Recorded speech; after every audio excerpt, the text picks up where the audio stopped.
Jake Tapper is somewhat schizophrenic from a professional standpoint. He was a Democrat activist. He was the communications director for Handgun Control Inc. He was the press secretary to Marjorie Mezvinsky, who was a Democrat congresswoman from Montgomery County, Pennsylvania, whose son married into the Clinton family or something to that effect. Maybe it was her daughter. She only served one term. She was defeated. But in any event, he went on to work for news organizations. Prior to CNN, he was on ABC. Some people are big fans of his. I thought he was pretty good at one point, and then I realized, no, he's just another Trump hater. But he can ask some tough questions from time to time, but a lot of times he doesn't follow up. A lot of these guys in Washington and New York, they want to be liked by their colleagues. They socialize with them, they marry them, they cheat with them, they go to various events with them, you know, on and on and on. And it's a very small circle. And most of them are on the East Coast, as I said, New York and Washington, D.C. But here he is interviewing Biden regarding Saudi Arabia, the midterms, the recession. And I'll bet you haven't seen most of this. So what we're going to do is work our way through some of it and respond to some of it on the fly here. So let's get started. Go. Some of your Democratic allies on Capitol Hill are afraid that the U.S. got played when you went to Saudi Arabia and fist bumped with the Crown Prince, because now, obviously, a few months later, Saudi-backed OPEC is slashing oil production in partnership with Russia. The chairman of the Senate Foreign Relations Committee, Menendez, just called for a freeze on cooperation with Saudi Arabia, including most arms sales. Senator Durbin, the #2 Democrat in the Senate, says the Saudis sided with Russia against the United States. Do you think it's time for the U.S. to rethink its relationship with Saudi Arabia? Yes, and by the way, let's get straight why I went. I didn't go to one about oil. I went about making sure that we made sure that we weren't going to walk away from the Middle East. All right, stop. You don't need to go to the Middle East to make sure we're not going to walk away from the Middle East. And you know damn well he went there to talk about oil. The idiocy and the insanity of what's going on here is unbelievable. First of all, we dug this hole ourselves, the Democrat Party and Biden, by embracing this anti-American, anti-capitalism, anti-energy, phony climate change ideology. So now he's boxed himself in. So even though we could produce our way out of this, he won't allow us to produce our way out of this. So he's forced to beg the third world, monarchs, genocidal maniacs, whether it's Venezuela or Saudi Arabia or whatever else it is, to sell us oil. Now, none of this makes sense. Obviously, it has the same effect on carbon dioxide as all the rest of it. It's not like the atmosphere says, okay, great, that carbon dioxide comes from Saudi Arabia rather than Texas. And carbon dioxide isn't a pollutant anyway. Look it up. You exhale it every time you breathe, and the plants inhale it to create oxygen so we can survive. But he just lies. He says, I didn't go there to discuss oil. Yes, he did go there to discuss oil. And one of the things that just came out before this interview is that he begged the Saudis to wait to cut their supplies until it wouldn't affect the midterm elections. Now, that is how outrageous this man is. That is how outrageous this man is. And the reason the Democrats are angry isn't because Saudi Arabia is a dangerous country or however you want to define it. It's because it makes them look bad. It exposes the fact that we're now having to rely on OPEC, among other combinations of countries, for our very survival when it comes to energy. It's insane. They've put us in this position. Their policies have put us in this position. And rather than reversing course, now we're going to go at it with Saudi Arabia. He pushed Saudi Arabia into the hands of Russia. Biden pushed Saudi Arabia into the hands of Russia. Now, like it or not, we need Saudi Arabia right now, not for oil, but because our great enemy in that part of the world is Iran. We need Saudi Arabia, we need Egypt, we need Jordan, we need all these countries, and he's pushing them towards Russia. He's pushing them towards Russia. It's really shocking. which is why you don't hear the Putinoids complaining about any of this, by the way. Remember when he came into office and he said, forget about this America First stuff and this nationalism stuff. He's a globalist, right? Well, look what he did to Afghanistan. Those people are now in a death camp, effectively. That's what the country is. Look what he's doing to Israel with the Palestinians, with the Iranians. Look how he's maneuvered his way out of our alliance, in effect, with Saudi Arabia. This is a guy who's supposed to be concerned about our global relationships. Is he kidding? We had far better relationships when Donald Trump was president than we have now with Saudi Arabia, with Israel. Iran was teetering. North Korea wasn't firing missiles over Japan. Russia hadn't invaded Ukraine. I mean, let's have some context and perspective here. Go ahead. What was going on?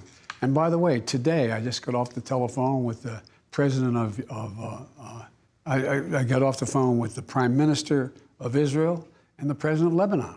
They've worked out a deal. They've been at war, declared war with one another for a long time. They've worked out a boundary relationship along in the Eastern Mediterranean for oil. And they're going to make an agreement that is historic. No, they're going to make an agreement. All right. Lapid is the putative prime minister of Israel. He took over for Bennett because Bennett couldn't retain support. There's an election in Israel in about 2 weeks, give or take. I'm going to be interviewing Benjamin Netanyahu for my Fox show this Sunday for the full hour about this and many other things. Now, that said, what this deal is that Biden is cutting with the left-wing government in Israel, which isn't even a legitimate government as far as I'm concerned, because Netanyahu got more support than they did, but he couldn't pull together the coalition. For personal reasons, some of these guys just don't like him, and they're willing to sell out their country. We have that same problem in our own country with people like Liz Cheney and so forth, in my view. What he's done, and where Jake Tapper should have followed up and said, wait a minute, what are you talking about? Israel is agreeing under pressure to give oil reserves to Lebanon that currently Israel controls. Now, when you give oil reserves to Lebanon, you're giving them to Hezbollah, because effectively Hezbollah calls the shots in Lebanon. Lebanon used to be a beautiful country. People used to go there for tourism. Its beaches were second to none on the Mediterranean. It was as close to a democracy as you can get among Arab countries over there. The Hezbollah assassinated the Christian prime minister or president of Lebanon. They basically hold a gun to the head of the military there as well as to the government there. They are funded and supported and armed by Iran. They are a militia wing of Iran. And they have thousands of missiles aimed at Israel, particularly Tel Aviv. And Biden, we worked out a deal, that over this disputed, it talks about Lebanon, it's Hezbollah. Israel's going to give Hezbollah an oil field, effectively, that Israel needs for itself. But when you have these weak governments like we have, or like Israel has right now, and hope to God that we change ours and hope to God that they change theirs. This is what happens. But notice Tapper doesn't even follow up. Go. We also got overflights for Israeli planes over Saudi Arabia. We got movement. Those flights of Israeli planes over Saudi Arabia and so forth, that was something Trump laid the foundation for in Netanyahu. It had nothing to do with Biden. It had nothing to do with Biden. The progress with these, what they call the Gulf Arab states, was made as a result of the Abraham Accords, thanks to President Trump and Benjamin Netanyahu and their staffs. Biden had nothing to do with it. Biden is selling out to the Palestinian terrorists, whether it's Hamas or the so-called Palestinian Authority, which is corrupt as it gets, where Abbas is positioned as some kind of moderate by the New York Times and the rest. But that's not who he is. Abbas was behind the Munich attacks on the Israeli athletes there who were tortured and murdered? You might remember that, some of you, 1972. And Abbas has an order out, as I speak, that any Palestinian who sells property to a Jew, it's a capital offense. They will be executed. Also, any Palestinian who commits terrorist acts against Jews, he, she, and their family will have a lifetime pension paid for by the Palestinian Authority. It gets worse. Furthermore, the entire economy, such as it is controlled by Abbas and his family and his political allies. They have divided the territory up in a way where it's like a mob operation. So he doesn't have any challengers. He's been president for life. They have these poor Palestinians who they keep poor, and they keep in these so-called refugee camps, and they parade these European officials, UN officials through that camp. But some Palestinians live very, very wealthy because the money that the governments give to them, whether it's the United States, Trump cut it off. He said, enough of this. Europe, other countries, it goes somewhere, doesn't go to the people. So that's what's going on with the Palestinians. And last week, they executed a woman who was gay, brutally executed her because somebody tattled on her and said she was gay. This is how they operate. I didn't hear a damn thing from any of the gay communities in America, by the way, but maybe it's because I'm not on their mailing list. Go. In terms of how we would deal in the Middle East with aggression from Iran, but it wasn't, you know, there were eight other parties there. It wasn't about oil. Okay, but But we should, and I am in the process when this House and Senate gets back, they're going to have to. There's going to be some consequences for what they've done with Russia. So now he's threatening Saudi Arabia. He's threatening Saudi Arabia. He's undermining Israel. He's negotiating with Iran that has assassination hits out on Mike Pompeo, among other American officials. Think about this. He's prepared to give what is equivalent to $1.2 million in sanction relief to the regime in Iran. And of course, he talks about an alliance. That regime in Iran is aligned militarily now with China and Russia. They're selling oil to China. They're providing drones to Russia. And what is the consequences for that? Absolutely nothing. Appeasement. Absolute appeasement.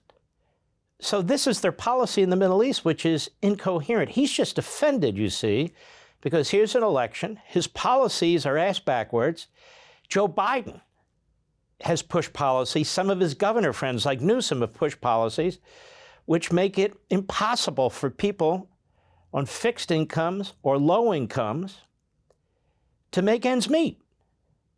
And so now, it was Putin before, now it's Saudi Arabia today. No, it's Biden, and it's the Democrat Party. Go. What kind of consequences? Menendez says suspend all arms sales. Is that something you'd consider? I'm not going to get into what I'd consider and what If they suspended, quote unquote, all arms sales to Saudi Arabia, what do you think Saudi Arabia would do? They buy them from China. That's simple. So we'd be turning our influence with Saudi Arabia over to communist China. They would buy weaponry from communist China. So China would have an in with Saudi Arabia and Iran. Russia now has an in with Saudi Arabia and Iran. This is Biden. This is Biden. This is the geniuses who surround Biden. Want to see more? Sign up for Levin TV.